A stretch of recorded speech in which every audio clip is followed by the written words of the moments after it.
Hello everyone, आज है 18 अक्टूबर और आज इस वीडियो में हम बात करने जा रहे हैं रतन इंडिया पावर के बारे में। 15 रुपये का शेयर है और आज ना ही कोई तेज़ी थी ना ही कोई उतनी बड़ी गिरावट थी, लेकिन एक महीने में अगर आप देखोगे तो जहाँ था वहीं पर है। लेकिन ग्राफ इंटरेस्टिंग है। देखो, तेज़ी आती है तो ऐसी आती है कि लगातार भागता है ये, लेकिन 3 दिन की तेज़ी थी, बाद में वापस गिरावट भी आ गई, फिर कोशिश करी, फिर लगातार ये गिर रहा है। और बात करेंगे वीडियो में इस कंपनी के बारे में कि वैसे भरोसा कर सकते हैं कि नहीं। और देखो, पावर सेक्टर हम सब जानते हैं कि फ्यूचर में काफ़ी अच्छा परफॉर्म कर सकता है। इवन पिछले 2 सालों में पावर सेक्टर ने बहुत ही दमदार परफॉर्मेंस दिखाई है। तो क्या अभी भी पावर सेक्टर सस्ते है कि नहीं, और क्या सिनारियो यहाँ पर इस कंपनी को लेकर देखने को मिल रहा है, वो सब डिस्कस करेंगे। लेकिन उससे पहले अगर आपने अभी तक चैनल को सब्सक्राइब नहीं किया है तो प्लीज़ अभी इसे सब्सक्राइब कर लीजिए, क्योंकि आगे भी बहुत सारे वीडियोस हैं जो आपको काफ़ी ज़्यादा हेल्प करेंगे। तो 15 रुपये का शेयर है ये, और एक महीने में कोई तेज़ी नहीं, लेकिन एक साल में अगर आप देखोगे तो 112% का ग्रोथ भी है। देखो, जब इसके मार्च के नंबर बहुत अच्छा आए थे, वन टाइम एक बहुत बड़ा प्रॉफिट हुआ था, उसके चलते हुआ ऐसा कि 8 रुपये से भाई साहब दौड़ दौड़ कर 20 पे चला गया ये। लेकिन उसके बाद से गिरावट जारी है। उसके बाद से अगर आप देखोगे तो अगर अटेम्प्ट भी करे हैं तो बहुत छोटे अटेम्प्ट रहे, मतलब हर बार वो गिरा। अगर तेज़ी आई भी है तो 12-15% की तेज़ी आई, फिर गिर गया, फिर थोड़ा सा अटेम्प्ट करा 10-12% का, फिर गिर गया। तो यहाँ पर ग्राफ तो नीचे की तरफ जा रहा है, और जहाँ तक मुझे लग रहा है कि शायद और 3-4 महीने आपको ग्राफ नीचे की तरफ जाता नज़र आ सकता है। उसके बाद डेफिनेटली मुझे लगता है कि थोड़ी बहुत तेज़ी आपको जो यहाँ पर देखने को मिलेगी वो फरवरी से हो सकती है, क्योंकि हम सब जानते हैं कि जब गर्मियों का सीज़न आने वाला होता है उसके एक महीने पहले से ही पावर कंपनियां दौड़ना शुरू कर देती है। उससे पहले वो नहीं दौड़ रही होती है। तो यहाँ पर इवन मैंने पहले भी कहा था कि बस अब जैसे ही बारिश का मौसम शुरू होगा पावर कंपनियों में प्रॉफिट टेकिंग देखने को मिलेगी, और वो देखने को मिल भी रही है यहाँ पर। और इस कंपनी में अगर हम बात करें तो देखो, पेनी स्टॉक हुआ करता था एक टाइम पे ये 1 रुपये का शेयर था। तेज़ी दिखाई, गिरावट आई, तेज़ी दिखाई, गिरावट आई, बेहतरीन तेज़ी आई। 3 रुपये से जो भागा था 20 पे गया था, लेकिन उसके बाद गिरावट है। और अभी भी अगर आप देखो तो एक डाउनवर्ड ट्रेजेक्टरी में नज़र आता है। और जब भी गिरावट यहाँ पर आई है तो वो 10-12% पे रुका नहीं है, गिरावट बड़ी ही देखने को मिली है। तो इस बारे में कुछ ऐसे ही गिरावट एक्सपेक्ट कर रहा हूँ यहाँ पर। और अभी के तो मैं इतना ही कहूँगी, देखो दूर बैठो और तमाशा देखो। जहाँ तक वॉल्यूम्स की बात करें तो 1 करोड़ से भी ज़्यादा के शेयर्स यहाँ पर ट्रेड होते नजर आए आज। कंपनी अगर आप देखो तो मार्केट कैप इसका 8,200 करोड़ के आसपास देखने को मिल रहा है। कंपनी के बारे में अगर हम बात करें तो अकॉर्डिंग टू मनी करोड़ हर कोई कह रहा है बेचो और भाग जाओ यहाँ से। मेरी बाइंग की रिकमेंडेशन तो अभी नहीं है, इस लेवल पर तो नहीं है। रीज़न ये है कि देखो, मैं मान के चल रहा हूँ कि शायद दिवाली के बाद एक प्रॉफिट टेकिंग बाजार में आपको देखने को मिलने वाली है, गिरावट आपको देखने को मिलने वाली है। और मार्च से पहले अगर हम सब जानते हैं कि जब जो फाइनेंशियल ईयर एंड होता है, ठीक है, उस टाइम पर भी एक प्रॉफिट टेकिंग देखने को मिलती है। लोग अपने बैलेंस को सेट आउट करते हैं, और उसी की वजह से भी हमें फरवरी में भी थोड़ी बहुत करेक्शन, थोड़ी बहुत हलचल देखने को मिल जाती है। उसके बाद तेज़ी आती है। तो यहाँ पर जब बाजार में, और ऑलरेडी बाजार में बहुत बड़ी तेज़ी है, गिरावट डेफिनेटली पिछले कुछ टाइम में दिखाई ज़रूर, लेकिन थोड़ी बहुत तेज़ी आपको दिवाली के टाइम में देखने को मिल जाएगी। दिवाली के बाद मतलब मुझे लगता है कि थोड़ी बहुत प्रॉफिट टेकिंग शुरू होगी, और जो मेन गिरावट है वो दिसंबर से आपको देखने को मिलने वाली है। और ऐसे में जो कंपनियाँ उतनी ज़्यादा स्ट्रांग नहीं होती वो कुछ ज़्यादा ही गिरती है, और रतन इंडिया पावर उन्हीं में से है।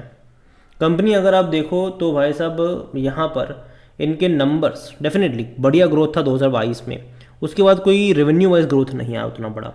प्रॉफिट वाइज देखो तो कंपनी प्रॉफिटेबल है ही नहीं, लॉस मेकिंग कंपनी थी। ये जो एक प्रॉफिट आपको देखने को मिला 2002 मतलब 2024 में, वो एक क्वार्टर में एक बहुत बड़ा प्रॉफिट आ गया। तो उसी के चलते शेयर 8 रुपये से 20 रुपये पर भी गया था, बात करेंगे आगे उसके बारे में भी। तो यहाँ पर वैल्यूएशन वाइज देखोगे तो देखने में 0.7 सस्ता लग सकता है, लेकिन एक्चुअली में ये वन टाइम प्रॉफिट का नतीजा है कि पी रेशो आपको सस्ता लग रहा है, वन एक्चुअली में इसका जो पी रेशो है वो नेगेटिव में है। अगर आप इनका फाइनेंशियल्स देखोगे तो जैसे कि मैंने कहा, एक क्वार्टर में बड़ा प्रॉफिट आया था, वो 10,000 करोड़ का आसपास का प्रॉफिट था, जबकि रेवेन्यू सिर्फ 900 करोड़ का था। 93 करोड़ हालांकि जो लास्ट क्वार्टर है उसमें डेफिनेटली यहाँ पर 93 करोड़ का प्रॉफिट है, जो कि अच्छा प्रॉफिट है, ये कोई शक नहीं। लेकिन हाँ, ये भी देखना है कि भैया ये वन टाइम प्रॉफिट ना बन के रह जाए, क्योंकि कई बार ऐसा होता है कि एक क्वार्टर के रिजल्ट अच्छा आते हैं, बाद में वापस से गिरावट शुरू हो जाती है। रेवेन्यू देखोगे तो 900 करोड़ के आसपास अटके हुए हैं, कोई इतना बड़ा ग्रोथ रेवेन्यू वाइज देखने को नहीं मिल रहा है। शेयर होल्डिंग में देखा है तो प्रमोटर की होल्डिंग 44.06% है, उनमें से भी 39% का स्टेक प्रमोटर का गिर भी पड़ा हुआ है, 0.09% म्यूचुअल फंड के पास है, 6.54% डोमेस्टिक इंस्टीट्यूशन के पास है, 3.70% एफआईएल्स लेकर बैठे हैं। रिटेल की होल्डिंग देखोगे तो 22.05% की है और अदर पार्टीज़ यहाँ पर 23.57% का स्टेक लेकर बैठे हैं। हालांकि जून क्वार्टर का शेयर होल्डिंग पैटर्न है, सितंबर का अभी तक आया नहीं है, लेकिन मुझे लगता है कि जब सितंबर का शेयर होल्डिंग पैटर्न आएगा तो शायद हो सकता है कि रिटेल की होल्डिंग है वो आपको बढ़ती नजर आए, बाकी लोगों की कम होती नजर आ सकती है, स्पेसिफिकली अदर पार्टीज़ की, क्योंकि गिरावट देखने को मिली है। ठीक है, ये जो लास्ट क्वार्टर रहा है सितंबर, उसमें डेफिनेटली गिरावट हमने देखी है इस कंपनी में भी, तो गिरावट हमें देखने को मिली है। तो मुझे लगता है कि शायद थोड़ी बहुत करेक्शन जो है, मतलब थोड़ी बहुत शेयर होल्डिंग में बिकवाली जो है वो रिटेल की तरफ से देखने को नहीं मिलेगी, वो बाकी लोगों की तरफ से देखने को मिलेगी। रिटेल की तरफ से आपको बाइंग देखने को मिल सकता है। अगेन ये मेरा अजम्पशन है, मैं ये नहीं कह रहा हूँ कि ऐसा ही होगा। बात करेंगे जब इनके शेयर होल्डिंग पैटर्न आ जाएगी तब भी बात करेंगे डिटेल में उसके बारे में भी। ओवरऑल अगर बात करूँ इस कंपनी को लेकर, देखो 15 रुपये का शेयर है, बेहतरीन तेज़ी इसने पहले भी दिखाई थी लेकिन हर बार बड़े करेक्शन से गुजरा। इस बार बहुत अच्छी तेज़ी, और सिर्फ ऐसा नहीं कि सिर्फ इसी कंपनी में तेज़ी है।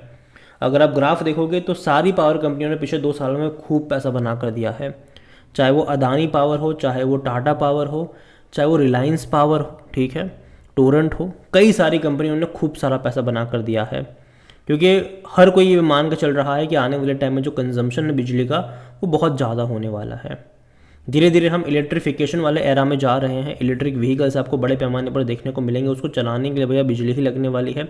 मैन्युफैक्चरिंग का अगर आप दौर देखो तो इंडिया में धीरे धीरे मैन्युफैक्चरिंग भी बढ़ रही है, तो उसके लिए भी बिजली चाहिए। डेवलपमेंट जो है वो धीरे धीरे गाँव तक जा रहा है, तो उसके लिए भी आपको बिजली चाहिए। रोड बनाना हो या फिर अगर हम बात करें कि हाउसिंग प्रोजेक्ट हो, कुछ भी हो, ठीक है, बिजली चाहिए वहाँ पर। और धीरे धीरे मुझे लगता है कि आने वाले टाइम में जो कंपनी अच्छा खासा बिजली का प्रोडक्शन करेगी वो अच्छा खासा पैसा छापेगी। गवर्नमेंट की तरफ से भी बिजली के बढ़िया दाम मतलब जो है वो चुकाए जा रहे हैं। आज से 4-5 साल पहले जिस प्राइस पे बिजली खरीदती थी गवर्नमेंट, आज उससे ज़्यादा दाम पे बिजली खरीद रही है। तो फ़ायदा डेफिनेटली इन कंपनियों का ज़रूर है, लेकिन बस ये है कि ये वो कंपनी जो लॉस मेकिंग कंपनी है, पिछले 2 क्वार्टर में प्रॉफिट ज़रूर आया है, लेकिन अगेन जैसे कि मैंने कहा ऐसा ना हो कि वन टाइम प्रॉफिट आ जाए, इस क्वार्टर में लॉस कर दे, तो अगेन मैं कहूँगी यहाँ पर तब तक खरीदारी मत करो जब तक इनके क्वार्टरली रिजल्ट्स नहीं आ जाते। और दूसरी बात यह है कि वेट करो। जहाँ तक मुझे लगता है कि दिसंबर में जब फॉल आएगा तो ऐसी कंपनी में गिरावट कुछ ज़्यादा ही देखने को मिलेगी, और ख़रीदारी के मौके जनरली पावर कंपनी में जो देखने को मिलेंगे वो शायद आपको फरवरी में देखने को मिल सकते हैं, मतलब जनवरी एंड या फरवरी के टाइम पर आपको देखने को मिल सकते हैं। तो तब तक का वेट करो, क्योंकि गर्मियाँ शुरू होने से 1 महीना पहले, 1.5 महीना पहले मार्केट रिएक्ट करना स्टार्ट कर देगा। तो तब तक का वेट करो। और अगेन ये मेरा पर्सनल ओपिनियन है, कोई भी इन्वेस्टमेंट एडवाइस नहीं है। ये वीडियो को यहीं पे एंड करता हूँ। पसंद आए तो लाइक करो, शेयर करो, चैनल अगर पहले बार तो प्लीज़ सब्सक्राइब करें। और रतन इंडिया पावर के बारे में आप क्या सोचते हैं वो भी आप मुझे कमेंट में लिख के बता सकते हैं। इसके अलावा इसी की एक कंपनी है रतन इंडिया एंटरप्राइज, 70 रुपये का शेयर है। कंपनी जो है वो इलेक्ट्रिक बाइक में भी है, कंपनी जो है वो ड्रोन भी बनाती है, कंपनी जो है वो अमेज़ॉन का सबसे बड़ा रिटेलर भी है। कई सारे बिजनेस ये कंपनी कर रही है। 1 महीने में लगातार गिरा है, 13% का फॉल देखने को मिला है यहाँ पर। और अगर आप चाहते हैं कि मैं इस कंपनी के ऊपर भी एक डिटेल वीडियो बनाऊँ तो कमेंट में इसका नाम लिखेगा। जितनी ज़्यादा कमेंट आएगी उतना ही जल्दी वीडियो आएगा। Thank you.